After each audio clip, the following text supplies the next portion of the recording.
ചോദിച്ചു മണ്ണ് ചെയ്യണാണോ അല്ലെങ്കിൽ ചട്ടി ചെയ്യണാണോ നല്ലത്? മണ്ണിലാണ് ഏറ്റവും നല്ലത്. മണ്ണിലാണ് ഏറ്റവും നല്ലത്. കാരണം എന്താ വെച്ചാൽ മണ്ണിന്ന് കുറെ മൂലകങ്ങൾ മറ്റേ ചട്ടിയിലാകുമ്പോ ഞാൻ പറഞ്ഞില്ല ഇതിനൊരു 20-25 വർഷത്തെ ആയുസുണ്ട് നമ്മള് കുത്തിക്കൊടുക്കുന്നത്. അപ്പൊ നമ്മള് ആദ്യത്തെ ആ ഒരു ഇൻട്രസ്റ്റ് ഒന്നും ഉണ്ടാവില്ല പിന്നീട് ഇതിനെ നോക്കാൻ. പ്രത്യേകിച്ച് ടെറസിന്റെ മേലെ അല്ലെങ്കിൽ പുറത്തൊക്കെ കൊണ്ടുപോയി വെച്ചാല് ആന്ന് ചെയ്തിട്ട് നോക്കൂല. അപ്പൊ ഇതിനെല്ലാം മണ്ണാകുമ്പോ അതല്ല ചട്ടിയിനകത്ത് നമ്മൾ എന്തൊക്കെ സംഭവങ്ങൾ ഇട്ട് കൊടുത്തു അത് മാത്രമേ ചട്ടിയിൽ ഉണ്ടാവുള്ളൂ. മണ്ണിലാകുമ്പോ മണ്ണിൽ ഈ ഒരു വർഷം കഴിയുമ്പോൾ മണ്ണ് ഒലിച്ചു വന്നിട്ടും കാറ്റിലൂടെ ഒക്കെ പല മൂലങ്ങളും വേര് അവിടെയൊക്കെ പോയി വലിച്ചെടുക്കും. ഈ ചട്ടിയിലാകുമ്പോൾ അതൊന്നും ഉണ്ടാവില്ല. നമ്മൾ ആഡ് ചെയ്ത് കൊടുത്താലേ കാര്യമുള്ളൂ.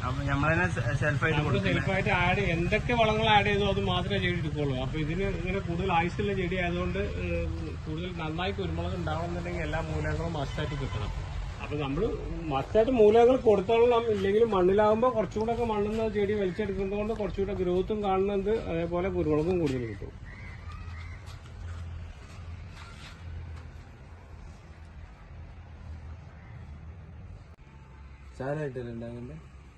നമ്മൾ ഇതിന് കൊമേഴ്ഷ്യൽ പർപ്പസിൽ മണ്ണിൽ കൃഷി ചെയ്യുമ്പോൾ ഒരിക്കലും ഇതിനെ വരമ്പായിട്ടല്ല നമ്മൾ ചെയ്യുക. നമ്മൾ പഴയപോലെ പച്ചക്കറി ഉണ്ടാക്കുമ്പോൾ തോട് കീറാന്നാ പറയാ. ചാല് കീറിയിട്ട് ഒരു അടിയിലോ അല്ലെങ്കിൽ 1.5 അടിയിലോ ചാല് കീറിയിട്ട് അതിനകത്ത് മണ്ണും മിക്സ് ചെയ്തിട്ട് അതിനകത്താണ് ഒരു 50 സെന്റിമീറ്റർ 50 സെന്റിമീറ്ററിലാണ് മണ്ണും കാര്യങ്ങളൊക്കെ നമ്മളെ വളങ്ങളൊക്കെ മിക്സ് ചെയ്തതിന് ശേഷം നമ്മൾ അതിനകത്ത് 50 സെന്റിയിൽ ഓരോ നട്ടു. പക്ഷെ ഈ സമയത്തൊക്കെ നടുകയാണെങ്കിൽ ഷെയ്ഡ് നിർബന്ധമാണ്. വെയില് പിന്നെ അത് മാത്രമല്ല ഒരു 50% ഷെയ്ഡുള്ളിടത്താണ് ഈ കുറ്റിക്കുരുമുളക് കൊമേഴ്ഷ്യൽ മണ്ണിൽ കൃഷി ചെയ്യാൻ നല്ലത്. അല്ലാതെ കടുത്ത വെയിലുള്ളിടത്ത് ബുദ്ധിമുട്ടാണ്. അപ്പൊ ഷെയ്ഡിനൊക്കെ മേലെ ഒരു പന്തലൊക്കെ കെട്ടി കൊടുക്കുന്നത് വേനൽക്കാലം. അതിന്റെ കാര്യം എന്താ വെച്ചാൽ ഇതിൽ പ്രത്യേകിച്ച് ഈ കുരുമുളകിന്റെ ഒരു മെയിൻ അഡ്വാൻറ്റേജ് എന്താ വെച്ചാൽ ഇതിനെ നന്നായി പരിചരിക്കുകയാണെങ്കിൽ ഒരു ഇല വരുമ്പോൾ ഒരു കുരുമുളകും കൂടെ വരും. ഒരു പെയറായിട്ടേ വരും. ഒരിക്കലും ഇല മാത്രം വരില്ല ഇതിന്. അപ്പൊ ഈ വേനലിലൊക്കെ അധികം വരുന്ന കുരുമുളകിന് ചൂട് കൂടിയതുകൊണ്ട് മണി പിടിക്കൂല. ആ സമയത്ത് കുരുമുളക് തിരി വരും, പക്ഷെ അതിനകത്ത് കുരുമുളക് പിടിക്കില്ല. അപ്പൊ അതുകൊണ്ട് നമ്മൾ ഷെഡിനൊക്കെ തണലിലോടുത്താകുമ്പോ എല്ലാ സമയത്തും കുരുമുളക് കിട്ടും.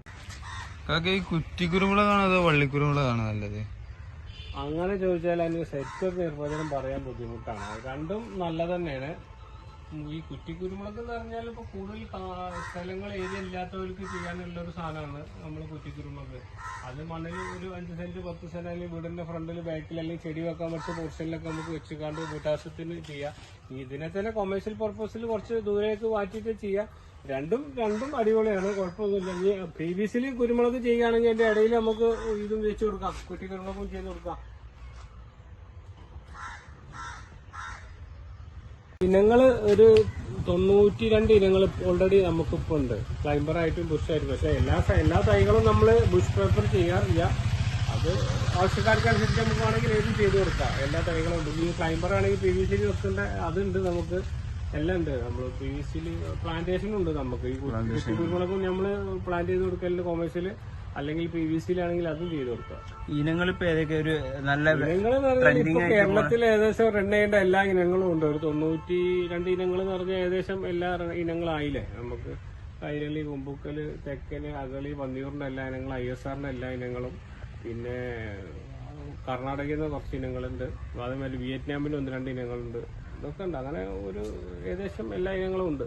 കുറ്റിക്കുരുമുളകാകുമ്പോ 365 ദിവസം സാധനം ഉണ്ടായിക്കൊണ്ടിരിക്കും. നോക്കണം, ദിവസം ഉണ്ടാവണം എന്നുണ്ടെങ്കിൽ 365 ദിവസം അതിനെ നോക്കണം. അല്ലാതെ നമ്മൾ നഴ്സറിക്കാരെ കുറ്റം പറഞ്ഞിട്ട് കാര്യമില്ല. നമ്മൾ 3 കൊല്ലം കൊണ്ട് കായ്ക്കുന്നത് എന്ന് പറഞ്ഞിട്ട് അതിനൊന്നും വളമൊന്നും കൊടുക്കാതെ 3ാമത്തെ കൊല്ലം തേങ്ങ കോഴിക്കേണ്ട ആളുകൾ കുറെ ഉണ്ട്, മേടിക്കണ്ടല്ലേ.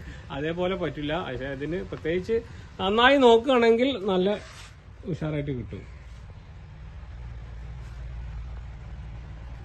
ഇത് നമുക്ക് ഈ നുള്ളിക്കളയിലൊക്കെ ഒരു 8 മാസം കഴിഞ്ഞാല് പിന്നെ അല്ല ഒരു 6 മാസം മാക്സിമം കൊമേഴ്ഷ്യലായിട്ട് ഇത് ഉപയോഗിക്കുന്നവർക്ക് ഒരു 6 മാസം കഴിഞ്ഞാല് ഇത് നുള്ളി കളഞ്ഞൂടെ ഇതൊക്കെ. 6 മാസം കഴിഞ്ഞതിന് ശേഷം അതിനെ കായ്പിക്കാൻ വിടണം. പക്ഷെ ഈ 6 മാസം വരെ നമ്മൾ ചെടി ഗ്രോത്ത് ആവാനുള്ള വളങ്ങളാണ് കൊടുക്കേണ്ടത്. അതും കൂടെ ഒന്ന് പഠിക്കാണ്ട്. ചെടി ഗ്രോത്ത് ആവാൻ ഏത് വളങ്ങളാണ് വേണ്ടത്, കായും പൂവും ഉണ്ടാവാൻ ഏത് വളങ്ങളാണ് വേണ്ടത്, റൂട്ട് സിസ്റ്റം വലുതാവാൻ ഡെവലപ്പ് ചെയ്യാൻ ഏതൊക്കെ വളമാണ് കൊടുക്കണം നിങ്ങൾ പറഞ്ഞോളൂ, അറിയാത്ത ആൾക്കാരുണ്ടാവും. ഒരുപാട് പെട്ടെന്ന് പറയണെങ്കിൽ ഇപ്പൊ നൈട്രജൻ എന്ന് പറഞ്ഞ വളമാണ് നമുക്ക് ചെടി ഗ്രോത്ത് ആവാൻ വളരാനുള്ളൊരു മൂലകം. പിന്നീടാണ് നമുക്ക് ഇപ്പോൾ ഫോസ്ഫറസും പൊട്ടാഷ്യം കാര്യങ്ങളൊക്കെ കൊടുക്കുന്നത്. അപ്പൊ NPK ഇപ്പൊ ഇംഗ്ലീഷ് വളം കൊടുക്കുകയാണെങ്കിൽ NPK നമ്മൾ കൊടുക്കുമ്പോൾ എണ്ണ എന്ന് പറഞ്ഞ വളം കൂടുതലുള്ള റേഷ്യോ ഉള്ളത് കൂടുതൽ കൊടുക്കുക ആദ്യം ആദ്യം നമ്മൾ വളർത്തണം ചെടീനെ, എന്നിട്ട് വേണം കായും പൂവും ഉണ്ടാകാൻ. അപ്പോൾ അങ്ങനെയൊക്കെ ഒരു ചെറിയ ഒരു ബേസിക്കലായിട്ട് അറിഞ്ഞിട്ട് നമ്മൾ ചെയ്യണം കൃഷി. പിന്നെ പിന്നെ രണ്ടാമത് പണ്ടത്തെ പോലെ വെറും ചാണകപ്പൊടി മാട്ടുംകാട്ടും ഇട്ട് നടത്തപ്പോഴത്തെ ഒരു കാലാവസ്ഥയിൽ പറ്റൂല. മണ്ണിലും നമുക്ക് വന്നതുപോലെ മണ്ണിലും കൊറോണയും പ്രയാസങ്ങളൊക്കെയാണ്. അപ്പോൾ അതിനൊന്ന് ശ്രദ്ധിച്ച് ചെറിയൊരു ശാസ്ത്രീയമായ രീതിയിൽ ചെയ്യുകയാണെങ്കിൽ അടിപൊളിയാവും. ഓക്കെ, നമ്മള് ഇതിന് കൊമേഴ്ഷ്യൽ പർപ്പസിൽ മണ്ണിൽ കൃഷി ചെയ്യുമ്പോൾ ഒരിക്കലും ഇതിനെ വരമ്പായിട്ടല്ല നമ്മൾ ചെയ്യുക. നമ്മള് പഴയപോലെ പച്ചക്കറി ഉണ്ടാക്കുമ്പോൾ തോട് കീറാന്നാ പറയാ, ചാല് കീറിയിട്ട് ഒരു അടിയിലോ അല്ലെങ്കിൽ 1.5 അടിയിലോ ചാല് കീറിയിട്ട് അതിനകത്ത് മണ്ണും മിക്സ് ചെയ്തിട്ട് അതിനകത്താണ് ഒരു 50 സെന്റിമീറ്റർ 50 സെന്റിമീറ്ററിലാണ് ചാല് കീറിയിട്ട് അതില് മിശ്രിതം മിക്സ് മണ്ണും കാര്യങ്ങളൊക്കെ നമ്മളെ വളങ്ങളൊക്കെ മിക്സ് ചെയ്തതിന് ശേഷം നമ്മൾ അതിനകത്ത് 50 സെന്റിയിൽ ഓരോ നട്ടു. പക്ഷെ ഈ സമയത്തൊക്കെ നടുകയാണെങ്കിൽ ഷെയ്ഡ് നിർബന്ധമാണ്. വെയില് ഇതിനത് മാത്രമല്ല ഒരു 50% ഷെയ്ഡുള്ളിടത്താണ് ഈ കുറ്റിക്കുരുമുളക് കൊമേഴ്ഷ്യൽ മണ്ണിൽ കൃഷി ചെയ്യാൻ നല്ലത്. അല്ലാതെ കടുത്ത വെയിലുള്ളിടത്ത് ബുദ്ധിമുട്ടാണ്. അപ്പൊ ഷെയ്ഡിനൊക്കെ മേലെ ഒരു പന്തലൊക്കെ കെട്ടി കൊടുക്കുന്നത് വേനൽക്കാലം വരുമ്പോൾ.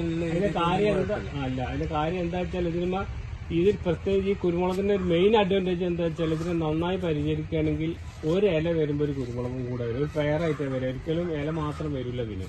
അപ്പൊ ഈ വേനലിലൊക്കെ അധികം വരുന്ന കുരുമുളകിന് ചൂട് കൂടിയതുകൊണ്ട് മണി പിടിക്കൂല. ആ സമയത്ത് തിരി വരും, പക്ഷെ അതിനകത്ത് കുരുമുളക് പിടിക്കില്ല. അപ്പൊ അതുകൊണ്ട് നമ്മൾ ഷെഡിനെറ്റ് തണലിലോടുത്താകുമ്പോൾ എല്ലാ സമയത്തും കുരുമുളക് കിട്ടും. മണ്ണിലാണ് ഏറ്റവും നല്ലത്. കാരണം എന്താ വെച്ചാൽ മണ്ണിൽ നിന്ന് കുറെ മൂലകങ്ങൾ മറ്റേ ചട്ടിയിലാകുമ്പോൾ ഞാൻ പറഞ്ഞില്ല ഇതിനൊരു 20-25 വർഷത്തെ ആയുസുണ്ട് നമ്മളെ കുറ്റിക്കുരുമുളക്. അപ്പൊ നമ്മള് ആദ്യത്തെ ആ ഒരു ഇൻട്രസ്റ്റ് ഒന്നും ഉണ്ടാവില്ല പിന്നീട് ഇതിനെ നോക്കാൻ. പ്രത്യേകിച്ച് ടെറസിന്റെ മേലെ അല്ലെങ്കിൽ പുറത്തൊക്കെ കൊണ്ടുപോയി വെച്ചാല് ആന്ന് കയറിയിട്ട് നോക്കൂല. അപ്പൊ ഇതിനെല്ലാം മണ്ണാകുമ്പോ അതല്ല, ചട്ടിയിനകത്ത് നമ്മൾ എന്തൊക്കെ സംഭവങ്ങൾ ഇട്ട് കൊടുത്തു അത് മാത്രമേ ചട്ടിയിൽ ഉണ്ടാവുള്ളൂ. മണ്ണിലാകുമ്പോ മണ്ണിൽ ഈ ഒരു വർഷം കഴിയുമ്പോൾ വെള്ളം ഒലിച്ചു വന്നിട്ടും കാറ്റിലൂടെ ഒക്കെ പല മൂലങ്ങളും വേര് അവിടെയൊക്കെ പോയി വലിച്ചെടുക്കും. ഈ ചട്ടിയിലാകുമ്പോൾ അതൊന്നും ഉണ്ടാവില്ല. നമ്മൾ ആഡ് ചെയ്ത് കൊടുത്താലേ കാര്യമുള്ളൂ. സെൽഫായിട്ട് എന്തൊക്കെ വളങ്ങൾ ആഡ് ചെയ്തോ അത് മാത്രമേ ചെടി എടുക്കുള്ളൂ. അപ്പൊ ഇതിന് ഇങ്ങനെ കൂടുതൽ ആയുസുള്ള ചെടി ആയതുകൊണ്ട് കൂടുതൽ നന്നായി കുരുമുളക് ഉണ്ടാവണമെന്നുണ്ടെങ്കിൽ എല്ലാ മൂലങ്ങളും മസ്റ്റായിട്ട് കിട്ടണം. അപ്പൊ നമ്മള് മസ്റ്റായിട്ട് മൂലകൾ കൊടുത്തോളാം. ഇല്ലെങ്കിലും മണ്ണിലാകുമ്പോൾ കുറച്ചുകൂടെ ഒക്കെ മണ്ണിൽ ചെടി വലിച്ചെടുക്കുന്നതുകൊണ്ട് കുറച്ചുകൂടെ ഗ്രോത്തും കാണുന്നുണ്ട്, അതേപോലെ കുരുമുളകും കൂടുതൽ കിട്ടും.